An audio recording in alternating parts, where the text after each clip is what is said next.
ఖానాపూర్ నియోజకవర్గంలో interesting politics కొనసాగుతున్నాయి. BRS sitting ఎమ్మెల్యేగా ఉన్న రేఖా నాయక్ అధిష్టానం టికెట్ ఇవ్వకపోవడంతో ఆమె కాంగ్రెస్లో చేరారు. బీఆర్ఎస్ వర్కింగ్ ప్రెసిడెంట్ కేటీఆర్ సన్నిహితుడు జాన్సన్ నాయక్ గులాబీ పార్టీ నుంచి బరిలో ఉన్నారు. ఇక బీఆర్ఎస్ కు కమలం, కాంగ్రెస్ పార్టీల నుంచి గట్టి పోటీ ఎదురయ్యే పరిస్థితులు కనిపిస్తున్నాయి. 1978లో ఏర్పడింది ఖానాపూర్ నియోజకవర్గం. ఇది ఎస్టీ రిజర్వ్డ్ సెగ్మెంట్ గా ఉంది. గత ఎన్నికల్లో బీఆర్ఎస్ భారీ మెజారిటీతో గెలిచింది. ఇప్పటి వరకు ఈ నియోజకవర్గానికి 11 సార్లు ఎన్నికలు జరగగా 4 సార్లు టీడీపీ గెలిచింది.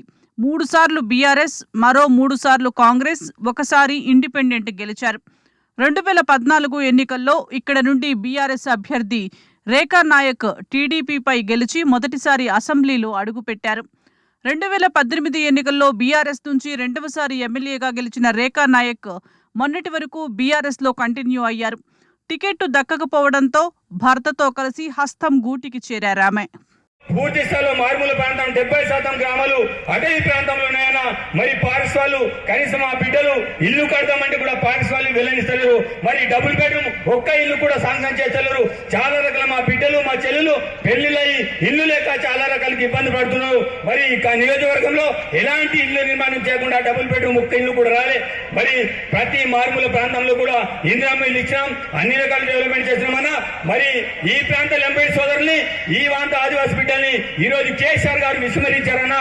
ఎందుకంటే ఈ ప్రాంత ఆదివాసీ బిడ్డలు కావచ్చు, ఈ ప్రాంత లంబాడి సోదరులు కావచ్చు, రాజకీయంగా ఎదగకూడదు. ఎవడైనా సరే వాళ్ళ యొక్క ఎవరైతే బినామీలు ఉంటారో అలాంటి వాళ్ళని ఈ ప్రాంతంలో తీసుకొచ్చి ఎమ్మెల్యేలు నిలబెట్టాలన్నా. ప్రజలందరినీ మోసం చేస్తే కానీ నాకు నేను మోసం పోను, నేను అమెరికా వెళ్ళాలని స్వయంగా అతనే ఒప్పుకున్నాడు. కాబట్టి ప్రజలారా మీ అందరికీ దండం పెట్టి చెప్తున్నా, అతని నోటి ద్వారా స్వయంగా ఒక మాట చెప్పడం అనేది జరిగింది. ఏంటిది? తప్పకుండా మీ అందరినీ మోసం చేస్తా, మళ్ళా అమెరికా పారిపోతానని అతని మాట మాట్లాడడం జరిగింది. ప్రస్తుతం బీఆర్ఎస్ పార్టీ నుంచి బూక్యా జాన్సన్ నాయక్, బీజేపీ నుంచి రాథోడ్ రమేష్, కాంగ్రెస్ పార్టీ నుంచి బొజ్జు పటేల్, పలువురు స్వతంత్ర అభ్యర్థులు బరిలో ఉన్నారు. కాంగ్రెస్ పార్టీ కండువా కప్పుకున్న రేఖా నాయక్ కాంగ్రెస్ అభ్యర్థి బొజ్జు పటేల్ కి మద్దతు తెలుపుతున్నారు. ఖానాపూర్ నియోజకవర్గంలో బీఆర్ఎస్ పతనమే తన లక్ష్యమంటున్నారు. ముట్నూరులో జరిగిన రేవంత్ రెడ్డి సభలో ప్రసంగించిన రేఖా నాయక్ సీరియస్ కామెంట్స్ చేశారు. తెగిపోయింది, ఏం గేట్ తెగిపోతే కనీసం పట్టించుకోనోడు ఈ రోజు ఓట్లు అడుగుతాడంట. ఏ ముఖం పెట్టుకొని ఓట్లు అడుగుతావు? నీ గొడ్డు చాకిరి చేసిన నీ పార్టీకి నువ్వు కనీసం ఒక ఆడబిడ్డది. ఆమె రాత్రి 2ంటికి వెళ్ళి కడం డ్యామ్ ని కాపాడుతుంది. ఆ సమస్యలేముందో అని నువ్వు ఒక 5 నిమిషాలు రివ్యూ మీటింగ్ తీసుకున్నావా? అసలు ఖానాపూర్ లో నీకు ప్రజలు ఒక పురుగుల లెక్క కనిపిస్తున్నారు. దయచేసి ఈ రోజు మనం అర్థం చేసుకోవాలి, ఈ ఖానాపూర్ కంట డెవలప్మెంట్ చేయలేదంట. ఆడు కొడుకొచ్చి కేటీఆర్ వచ్చి ఇక్కడ మాట్లాడతాడు నిర్మల్లో. 10 సంవత్సరాలు వెనుక పడేశాను. దేనికి పడేసావు బిడ్డ నువ్వు? నీ దోస్తు కోసమా? నీ దోస్తుకి కనీసము ఒక కల్వకుంట చంద్రశేఖర్ రావు అని చెప్పడానికి కూడా మాటలు రావట్లేదు. ఆయనకి తీసుకొచ్చి ఇక్కడ నువ్వు టికెట్ ఇచ్చావు. అధికార బీఆర్ఎస్ కు బీజేపీ అభ్యర్థి రమేష్ రాథోడ్ గట్టి పోటీ ఇచ్చే ఛాన్స్ కనిపిస్తుంది. రమేష్ రాథోడ్ బీజేపీలో చేరే ముందు వరకు ఈ నియోజకవర్గంలో బీఆర్ఎస్, కాంగ్రెస్ మధ్య పోటీ ఉండేది. కానీ రమేష్ రాథోడ్ కమలం గూటికి చేరడం, ఆయనకు నియోజకవర్గంలో సొంత క్యాడర్ ఉండటంతో బీజేపీ అనూహ్యంగా పుంజుకుంది. గడప గడపకు బీజేపీ కార్యక్రమంతో నియోజకవర్గాన్ని చుట్టేశారు రమేష్ రాథోడ్. బీఆర్ఎస్ అధికారంలోకి వచ్చాక నియోజకవర్గాన్ని ఎలాంటి అభివృద్ధి చేయలేదని, ఈసారి తనను గెలిపిస్తే ఖానాపూర్ రూపురేఖలు మార్చేస్తానని చెబుతున్నారు.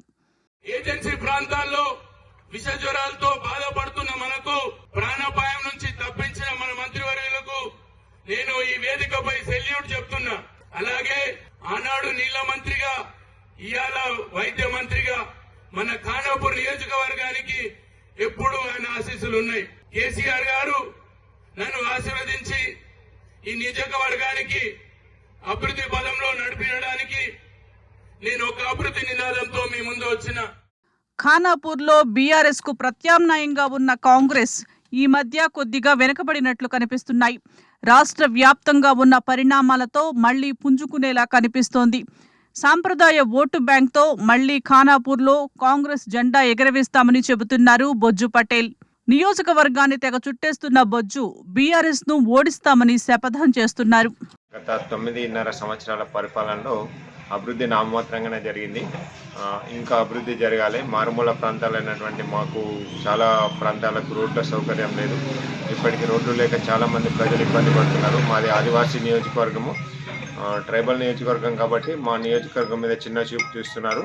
ఇట్లా చూడకుండా మాకు పూర్తి స్థాయి నిధులు మంజూరు చేసి మా నియోజకవర్గ అభివృద్ధికి తోడ్పడగలరని కోరుతున్నాం. ప్రధాన పార్టీల నుంచి బలమైన అభ్యర్థులు బరిలో ఉండటంతో ఖానాపూర్ నియోజకవర్గంలో త్రిముఖ పోటీ కనిపిస్తోంది. నువ్వా నేనా అన్నట్లుగా ప్రచారం చేస్తున్నారు అభ్యర్థులు. ఇందుకు ఖానాపూర్ ప్రజలు ఎవరికి పట్టం కట్టబోతున్నారు? కేటీఆర్ మిత్రుడు బీఆర్ఎస్ అభ్యర్థి బూక్యా జాన్సన్ నాయక్ అసెంబ్లీలో అడుగు పెట్టబోతున్నారా? రాథోడ్ రమేష్ కాషాయ జెండా ఎగరవేస్తారా అనేది ఆసక్తికరంగా మారింది. ఆదివాసీల హక్కుల కోసం పోరాటం చేసిన కాంగ్రెస్ అభ్యర్థి బొజ్జు పటేల్ అధ్యక్ష అనబోతున్నారా అనేది చర్చనీయాంశంగా మారింది.